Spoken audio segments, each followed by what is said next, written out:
I'm not at the allotment today. I am, in fact, in my own back garden doing something a little bit shady.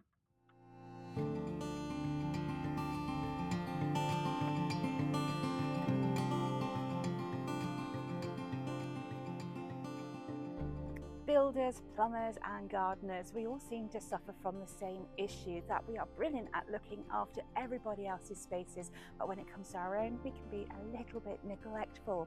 Now, I did actually have this space completely redone and really hard landscaped at the beginning of this year, but there's some areas which we didn't really focus on and we really should have done.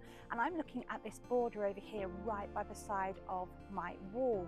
Now this, when we first actually got into this garden 17 years ago, had a nice little border along the edge, and we had bricks along it, and then we planted some trees. Now we have this beautiful lilac tree, we have an apple tree which is really prolific, and they're very, very happy, but it has created a shady area.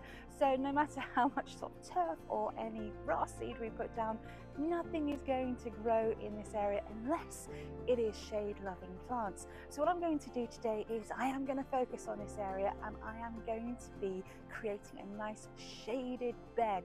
Now there's a few things I need to think about. The first one is we have had these beautiful sleepers and raised beds put in at the edge, but obviously they are wood, so I don't want to be encroaching on that and potentially rotting the wood. We also have our trees, and again I don't want to be encroaching on that because I could end up rotting the base of those trees. So I've had to have a little bit of a clear up, and what I've noticed, and which I knew were actually there, are some bricks. Now I need to raise this level by putting some compost down, but I'm not going to put that compost around the base of my trees as that's just asking for trouble. So I'm going to be digging up those bricks, putting them around the base of those trees so I can then actually get some compost down and get some planting sorted. Now I also need to sort out the outer edge. Now it would be really nice to have maybe copper on the outside edge, because some of the planting that I'm going to put in, the slugs absolutely love. And I have got some stunning hostas which I love in pots, but they have been absolutely decimated this year, which is going to happen. Now ideally it'd be nice to actually split those grounds and put them in this border, but this is the wrong time of year to be doing that. You can split hostas at any point in the year, but the best time is really when they go dormant at the end of the autumn period or just coming up in spring. So I may actually do that later on, but in the meantime I've had to buy some more plants to actually go in. Shame, but it had to be done. So I need to get clearing, I need to get constructing before I can even think about sorting out the compost and my planting itself.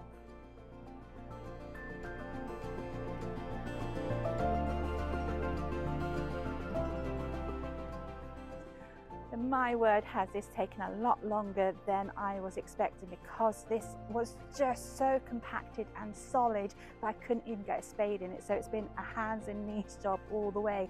And even though this house has been here for 17 years, this area has never been cultivated. It's always been lawn, and basically we completely have new build syndrome underneath it. It's this sandy loam which we have in this area anyway, but there was so much grit underneath it that it's no wonder nothing was actually surviving in this area. Despite the shade, I came across one worm in this whole area. This soil is dead. Now what I have done is I have put some of the slate chippings at the side of the bricks where I have the raised planter, just to help with the drainage from that raised planter, keeping the moisture away from that wood. And then I'm just going to dispense with the cardboard. I was going to put some down, but I don't need it. It's so dead here. I'm just going to build some life into this, and that peat-free compost is going to go straight onto the top. And then I can get ready for doing the exciting stuff, which is the planting.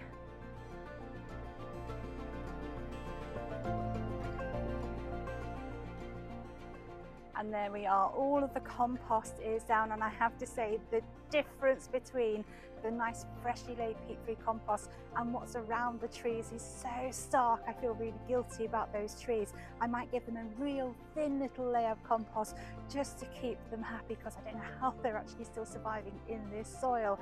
Now obviously I've then sort of spread out my plants where I want them, making sure they're in the right positions, dug those in, and they are looking absolutely glorious. So just one more thing I'm going to do with this is obviously I'm going to water them in, and then I'm just going to cover this area with some nice bark chippings just to finish it off, and it's going to help again to mulch that down, add some more goodness, keep that goodness in the ground, and also help with both retaining water and also making sure it doesn't get too much. So these plants should be really happy in here. So I've got my lovely heucheras, hostas, my ferns and my senecio, and obviously plenty of room for some more to go in as well.